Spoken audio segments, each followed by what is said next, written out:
आज हम आपके लिए लाए हैं एक छोटी सी कहानी। एक छोटी सी लड़की की।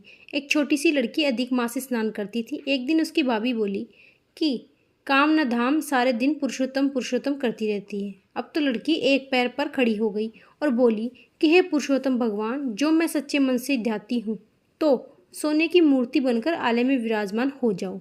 भगवान का सिंहासन डोला कि छोटी सी लड़की तप कर रही है तो पुरुषोत्तम भगवान सोने की मूर्ति बनकर आलय में विराजमान हो गए।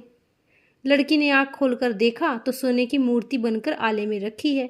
अब आवाज़ दी कि देख लो भाभी, पुरुषोत्तम भगवान देख ले, माँ पुरुषोत्तम भगवान देख ले। अब वो देखे तो माँ भी ध्यावे, भाभी भी ध्यावे। पुरुषोत्तम भगवान जैसे छोटी लड़की का सत आपने रखा वैसा सबका रखना। कहता ने सुनता ने हुकारा भरता ने सारा परिवार का रखना। विनायक जी की कहानी। एक बुढ़िया माई थी। वह मिट्टी के गणेश जी की पूजा करती थी।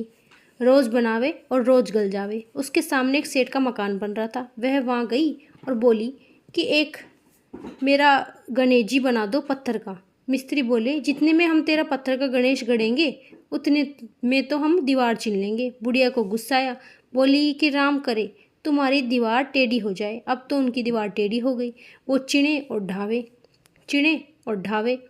अब इस करते करते शाम हो गई। शाम को सेठ आया। उसने कहा आज तुमने कुछ भी काम नहीं किया। तो वह कहने लगी एक बुढ़िया आई थी। वह कह रही थी मेरा पत्थर का गणेश गढ़ दो। हमने नहीं गढ़ा तो उसने कहा तुम्हारी दीवार टेढ़ी हो जाए। और जब से दीवार बनाते हैं टेढ़ी हो जाती है, बनाते हैं और टेढ़ी हो जाती है। सेठ जी ने बुढ़िया के पास चलने को कहा और वो गए। उससे कहा कि हम तेरा सोने का गणेश गढ़ देंगे, हमारी दीवार सीधी कर दो।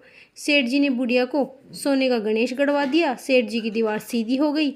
हे भगवान, जैसे सेठ जी की दीवार सीधी करी वैसे ही सबके काम सीधे करना। कहते हुए सुनते हुए हुंकारा भरते हुए सारा परिवार की करना। जय श्री राधे राधे।